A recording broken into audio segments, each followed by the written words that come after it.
You ever lie there in the dark and just know it's coming? That moment when your body, which was finally starting to relax, suddenly tenses up, not because of a noise, not because you're worried, but because your bladder is full. Again, and you think, here we go, another trip. You swing your legs over the side of the bed, feet hit the floor, you shuffle down the hall, eyes half open, mind half asleep, and when you're done, you stand there for a second wondering, why does this keep happening? You've accepted it, haven't you? Told yourself it's just part of getting older, that every man your age deals with this, that there's nothing you can really do. But what if that's not true? What if the reason you're up every night, not once, not twice, but sometimes 3 or 4 times, isn't because you're aging? What if it's because of the small, quiet things you do every single evening without even thinking? Things that seem harmless, things you've done for years, things no one ever warned you about. I want you to imagine something with me. Imagine your prostate is like a small garden. It doesn't ask for much, just clean water, good air, space to breathe. But over time, you start doing little things without realizing the damage. You pour salt on the soil. You block the sunlight. You step on the roots every night. The garden doesn't scream. It doesn't cry out. It just fades. And one day you look down and say, why isn't this growing anymore? When the truth is, you've been hurting it all along. That's what's happening to so many men. Not because they're careless, but because no one ever taught them how to care for this part of their body. So tonight I'm not going to give you a list of tips. I'm not going to sell you a pill. I'm going to tell you a story, a real one, about what I discovered, not in a textbook, but in my own body, and in the bodies of hundreds of men who came to me tired, frustrated, and convinced their best days were behind them. And I'm going to share with you the 7 things, small, simple, invisible, that were silently breaking their nights, and how changing them brought their sleep, their energy, and their lives back. But first, I need you to do something. Pause for just a second and ask yourself, how many times did I wake up last night? Don't overthink it. Just say it out loud or type it in the comments if you're watching this. Because if you said 2 or more, you're not broken. You're not failing. You're just caught in a cycle, one that started so quietly you didn't even feel it begin. And the good news, you can break it tonight. Let me tell you how it started for me. I was 63. I thought I was doing everything right. I exercised, I ate well, I saw my doctor regularly, but I couldn't sleep. Not really. I'd fall asleep, okay, but by 2 a.m. I was up. Then again at 3:30, sometimes again at 5. And each time I'd lie back down and just stare at the ceiling, at the clock, at the shadows on the wall. And I'd wonder, is this it? Is this what the rest of my life feels like? I didn't feel sick. I didn't feel weak, but I felt worn down, like a battery that never fully charges. So I started paying attention, not to my symptoms, but to my routine, what I did in the hours before bed, and what I found shocked me. Because it wasn't one big thing, it was 7 little things. Things I thought were normal, even healthy, that were working together to keep me awake, keep my prostate inflamed, and keep my body from healing. And when I changed them, slowly, gently, everything shifted, not overnight, but week by week, night by night. And one morning, I woke up and realized I hadn't gotten up at all. No trips, no groggy confusion, no frustration, just rest, deep, full, quiet rest. And with it came energy, clarity, peace. That's when I realized this isn't about age, it's about awareness. And that's what I want to give you tonight. Not a miracle, but a chance to see what you've been missing. So let's go back. Let's look at the first thing, the one that seems the most innocent. Water. You've heard it 1,000 times. Drink more water, and you should. But here's what no one tells you when you drink matters more than how much. Your body isn't the same at 10 a.m. as it is at 10 p.m. By evening, your kidneys are slowing down. They're not filtering as fast. So if you're drinking a big glass of water after dinner, or worse, right before bed, you're not hydrating. You're flooding. And that water has to go somewhere. It goes to your bladder. And if your prostate is even slightly enlarged, and let's be honest, most men over 50 have some degree of it, that pressure becomes a signal, a constant ping to your brain. Bladder's full. Wake up, even if it's not, even if it's just a little. And every time you wake up, you break your sleep cycle. You miss the deep restorative phase, the one where your body repairs tissue, reduces inflammation, and balances hormones.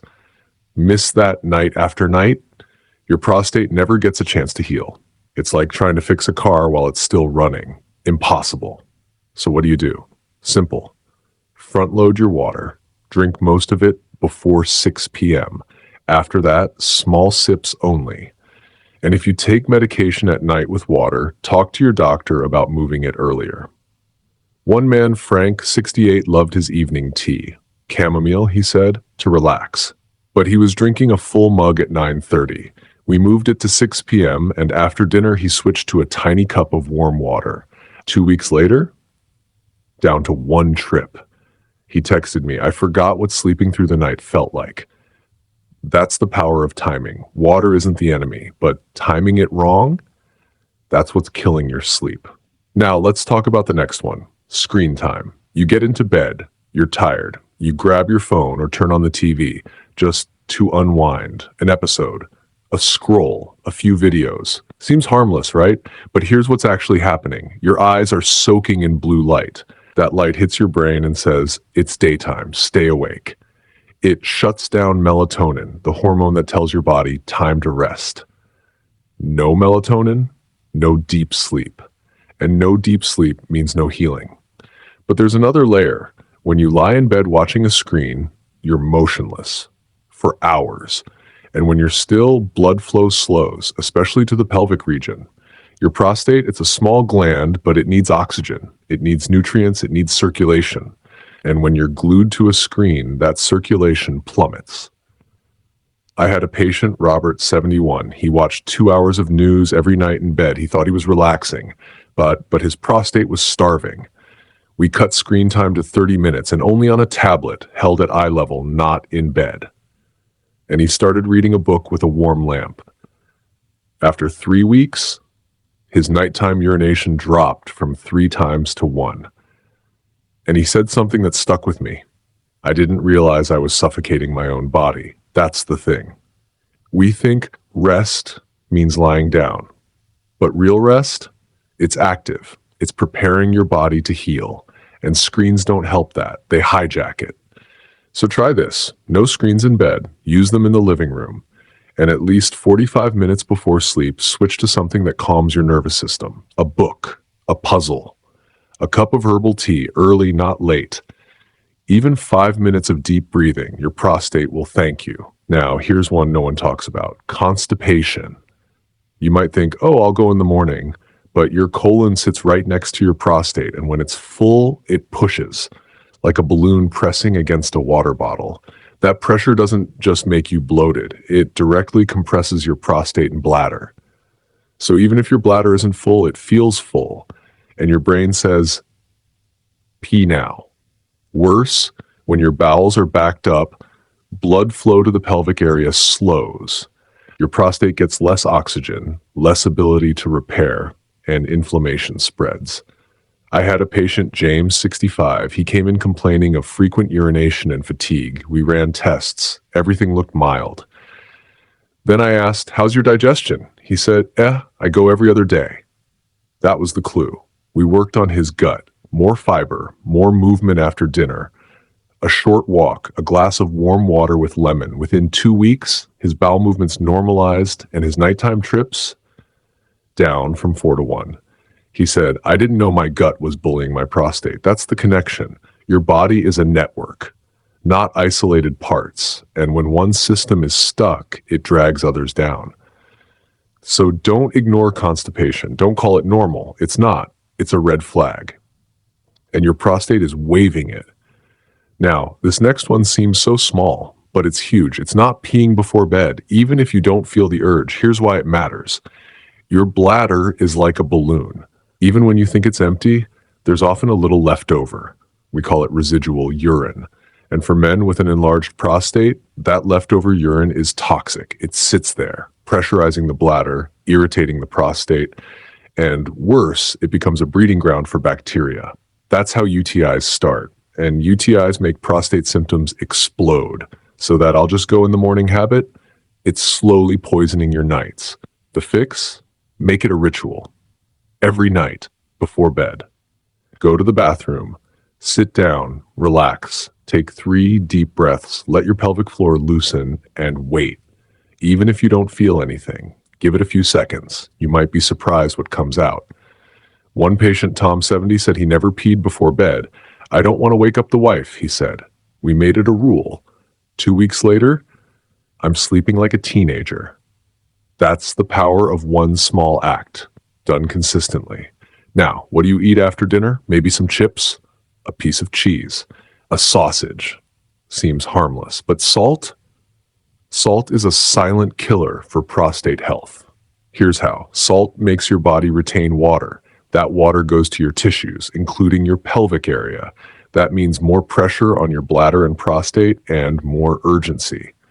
Plus, high sodium raises blood pressure, and high blood pressure squeezes blood vessels, including the tiny ones feeding your prostate. Less blood flow, less healing. It's a slow burn. You don't feel it tonight. But over months, years, it adds up. So what should you eat? Try this. A handful of pumpkin seeds, rich in zinc, great for prostate. A banana, potassium helps balance sodium. A spoon of plain yogurt, probiotics support gut and immune health. And read labels. That healthy cracker might have 300 milligrams of sodium per serving. That's half your ideal evening limit. So be a detective. Your prostate is counting on you. Now, how do you sleep? On your back, side, or stomach? If you're on your stomach, I need you to listen closely because that position is crushing your prostate. When you lie face down, your entire weight presses into your lower abdomen. That includes your bladder, your prostate, your pelvic floor. And that pressure, it blocks blood flow. It triggers urgency. It distorts your spine. And over time, it weakens the muscles that control urination. I had a patient, Carl, 69. He always slept on his stomach. I've done it since I was a kid, he said. We switched him to left side sleeping with a pillow between his knees. After 3 weeks, I don't wake up with that pressure anymore. Left side sleeping improves circulation to the pelvic area. It reduces reflux. It's even better for heart health. So try it. Use a body pillow. Train yourself. Your prostate will feel the difference. Now, here's the biggest one. Not physical, but mental. Going to bed, stressed, anxious about money, health, family, the future. When your mind is loud, your body can't relax. And here's the science. Stress equals cortisol. Cortisol equals inflammation. And inflammation, that's fuel for prostate enlargement. Chronic stress also lowers testosterone, and low testosterone is linked to worse prostate symptoms. So your mind isn't just affecting your sleep, it's attacking your prostate. The fix? A mental shutdown routine. 5 minutes, that's all. Try this. Write down your worries on paper. Right, get them out. Breathe in for 4 seconds, hold for 4, out for 6. Listen to soft music or nature sounds. Say a simple affirmation, my body knows how to heal. One patient, Mike, 72, said he'd lie awake for hours worrying about his retirement. We started a worry journal. He writes it all down at 8 p.m., then he closes it, like locking the door on my fears, he said. Within a week, he was falling asleep faster and staying asleep. Because peace isn't found in pills. It's found in rituals. Now, I promised you one habit, the worst one. The one almost no one sees. And it's not any of the 7. It's this. Believing nothing can be done. That this is just how life is now. That age has won. That you have to suffer. That you're broken. That's the real killer. Because once you believe you can't change, you stop trying. You accept the bathroom trips, the fatigue, the frustration. You stop listening to your body. And that's when the decline accelerates. But here's the truth. Your body wants to heal. It's designed to. But it needs support. It needs awareness. It needs one small change to start the chain reaction. You don't need to be perfect. You just need to start. Now, I know what you're thinking. This is great, but how do I remember all this? That's why I helped create something simple. A prostate health tracker, an app designed for men over 60. It's not fancy, it's not flashy, it's practical. Every night you tap like how many times you woke up, what you ate after dinner, whether you peed before bed, your stress level. And it gives you gentle reminders like time to wind down screens or did you drink water after 7? Thousands of men are already using it. And the feedback, I finally see the patterns. My doctor was amazed at my progress. I feel in control again. But because we want to keep support personal, we limit new users each month. If you're watching this now, and the link is active, I encourage you to download it, not because I profit from it, but because I've seen what it does. It turns confusion into clarity. It turns helplessness into action. Look, I'm not here to tell you you'll be cured in a week, but I am here to tell you this. You are not broken. Your body is sending signals. And those signals are not a sentence. They're a request for better habits, for more care, for more attention. And the beautiful thing, you don't have to change everything at once. Pick one habit. Start there.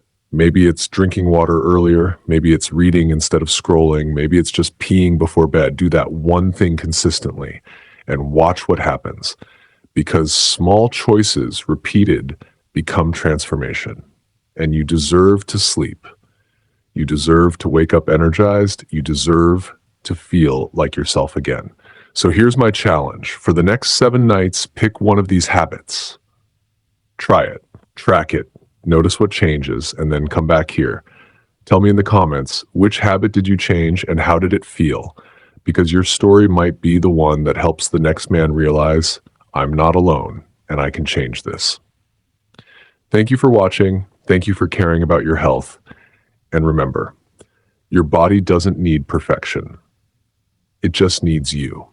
Showing up one night at a time until the nights get better, and so do you, with care. Dr. James,